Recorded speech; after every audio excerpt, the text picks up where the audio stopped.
Okay, viewers, this is VOND, Dr. James VOND, and right now I'm at my regular filming location, which is the Lady Godiva statue in Broadgate, Coventry City Centre. And it is a very nice sunny day today. It's probably one of the hottest days of the year, I would say, indicating summer has arrived. And I'm on my bike making this video. It might not be very stable recording. That's the reason. And that's the Primark store there. It's quite busy today, and it's a Wednesday. And I was mentioning that London is my top #1 location in terms of my viewers' audience statistics, especially for my Instagram account, Dr. James VOND. For that particular account, which is one of my most highest Instagram accounts. Unfortunately, I can't actually message on that at the moment. I've been barred from messaging, but I do have other accounts where I can message from. But on that, I've got a staggering 231,000 views on a recent video that I posted, just regarding the celebrities who had the most children, for instance. And I do talk about people like that, as well as celebrities who don't have that much children, 0 children in fact. And I've also put up a video of the statistic on London itself, mentioning that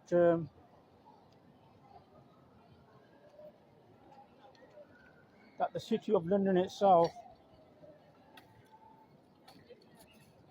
if you consider it on the greater metropolitan area, has a population of over 15 million people, which makes it almost a big country, just if you consider it that way. It has more people than the entire population of Switzerland and even Belgium, for that matter, and many other European countries, including Austria and Portugal, etc. If you run down that list, you'll see all the countries that it's got more population than. So demographics-wise, obviously, that's what I'm considering here, demographics. I mentioned that the city of Coventry has had a huge influx of students, and accommodations been built around them, with 2 universities being located in the city, one in the centre, which is Coventry University, and one at the outer skirts of Coventry, Warwick University. That's the university I attended. Incidentally, and I graduated from that in July 1994, on the 13th of July. So that would make it 32 years, isn't it? Coming up to 32 years. Hell of a long time, isn't it? During that time, there's some eateries here that have gone out of business that used to be in the city centre. Okay, that's the Council House headquarter building there on Earl Street in Coventry City Centre. I mentioned some facts about some international sex workers operating in Coventry, their backgrounds, and I mentioned that they could be from Poland, Romania, as well as places like Spain, Germany and Brazil as well. That's the most likely background. So that's an international community, if you want to consider sex workers as part of that. But they're not always operating, so they are kind of pricey as well. Not many people can afford them.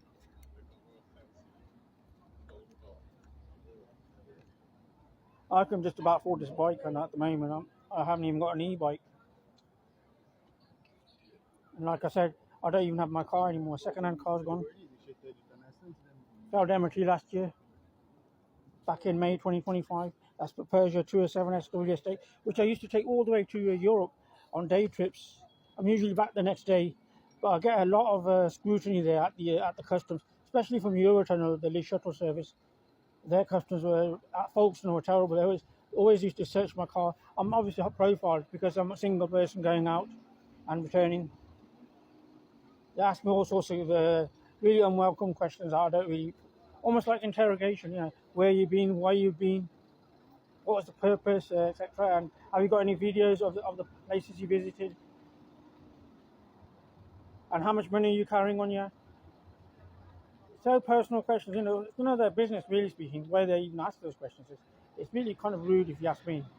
And then have your car searched as well, which is causing delays and things. So I don't really enjoy that experience, especially having to pay for the ticket as well, and then have that experience. I did ask for my money back. The last time I went was 24th of October, 2024, when I did have a car. And I didn't actually make it all the way to Amsterdam on that day. I didn't have enough fuel, so I headed back when I got to Belgium, and I realised there's a miscalculation on the fuel. So I wouldn't have had enough money, you see, so I returned back that day. And that's why I was under extra scrutiny from the customs there. They even seized my passports at the Calais, and my old expired passports, which I was carrying on me as well. One of my passports anyway, an old one that I was seized. Both ends, so they're usually quite sympathetic. The Calais ones, one of those old ladies was even asking me, you got no one with you? No, not even any pets? Not even any children with you? Really sympathising with me, really remorseful with me, feeling sorry for me. That was one based in the customs cubicles, when you go through, driving through from Calais to get on board. I think it might have been actually the P&O ferries. Actually, that's the one at the ferries, not the one actually at the Eurotunnel. The Calais customs at the terminals when you drive through those little cubicle bays. She is quite sympathetic. I remember her. So feeling was a little bit more because obviously I'm single by bachelor on my own and venturing out. I used to be back the next day, but obviously it's down to finance. It's what you can afford. Struggling guy like me, even though I'm on social media and I've been on it for over 5 years, on Facebook, Instagram, TikTok and YouTube for over 5 years.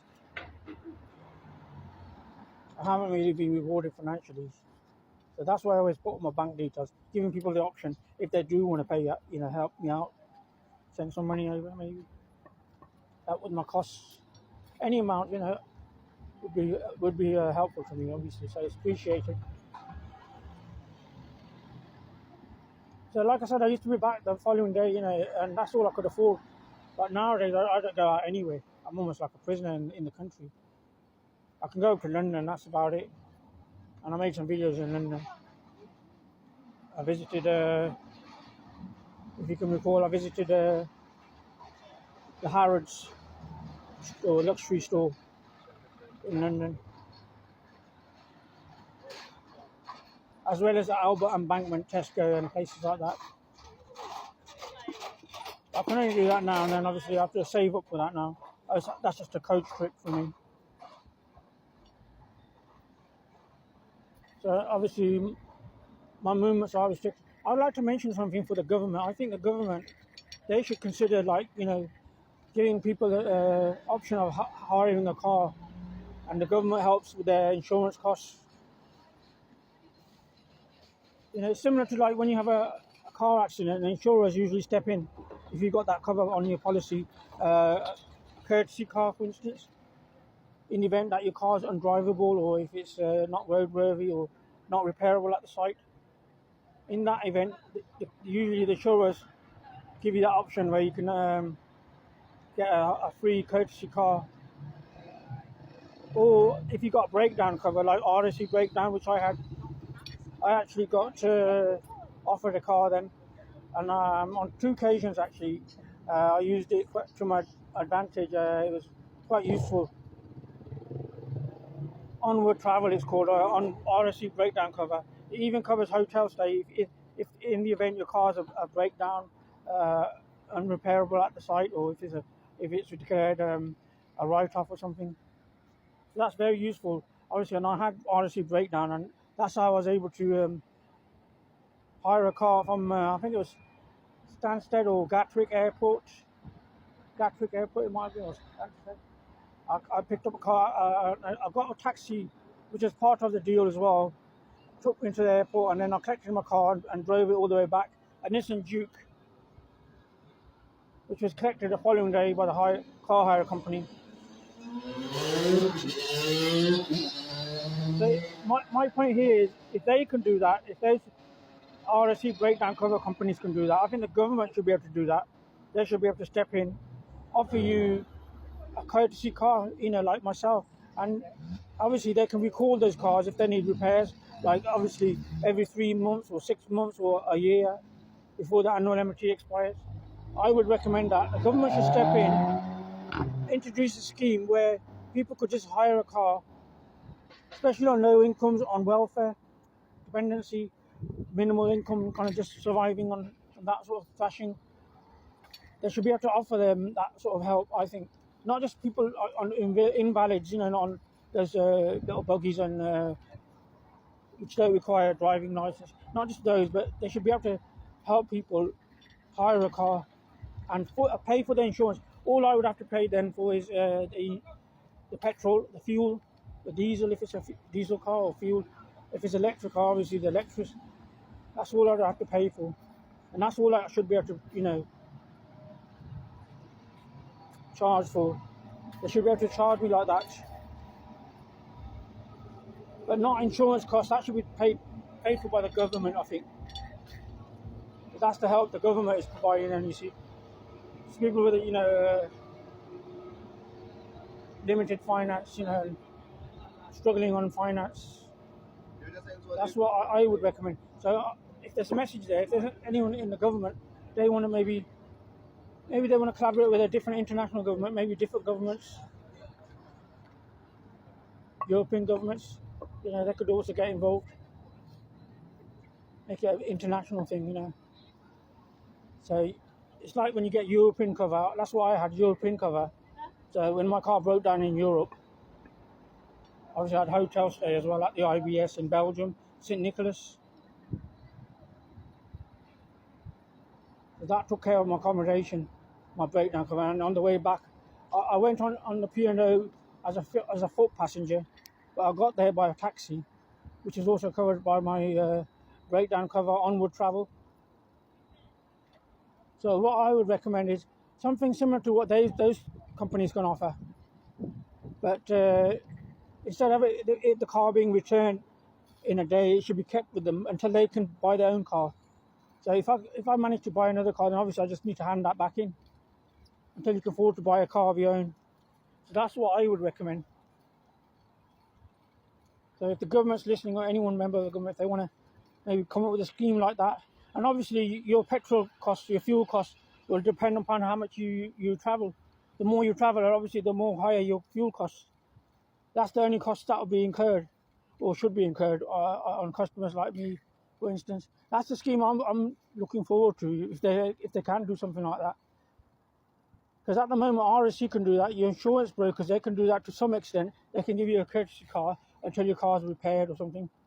They just need to extend that clause, offer hired cars just for that purpose. And obviously, like I said, those cars will be recalled after a certain interval, depending on the car hire company and the type of car. If it's got, for instance, annual MOT coming up before that time, well before that time, or just if they want to. And those cars can also be, obviously they are tracked. There's tracking on those cars, so there's GPS tracking, and they'll be safer as well. They won't be stolen it's less likely. And the cost of insurance will be less because they are hire cars. They'll have a tracker fitted, and your location can be also tagged. So wherever you're going, if the government needs to know where you've been, where you've been travelling to, that'll be all logged on the computer through the company, through the hire company that lent you the car, through their tracking device that's fitted on the car. And you'll have that peace of mind. If your car does get stolen, you'll easily get the company to replace it. and they can trace the car as well. Like I said, if it's got that tracker technology, which most of these hire cars do have, they do actually have trackers fitted for obvious reasons, for business reasons. So they don't want to lose these expensive cars. They won't necessarily be very luxury cars that they'll be offering. So that's the only difference. So they'll be offering like just standard cars, not necessarily luxury cars, but it could be extended. The scheme could be extended to other members who are not, let's say, on low incomes. But initially, the main requirement is people who are struggling on income, low welfare, and it will give them a chance to hire a car. And with peace of mind that maintenance costs are all taken care of by the company, the car hire company, and that's all covered. And also loss as well, and with the tracking. And if they really want to know where you've been and all that sort of information, sometimes they are quite, into that sort of information. So if you've been on in the continent or something, obviously that tracking information will be useful to them, and maybe even customs, where your car's stopped, where it's been, or where it is at currently. All that information, and at the end of the day, covered by the car hire company, and they do actually replace those cars, obviously newer ones, new stock ones. So you don't have to worry about your car being the latest model or something. That's all taken care of by the car hire company. And like I said, they will recall any cars that need repairs or anything done. So that's also covered, the maintenance side of things.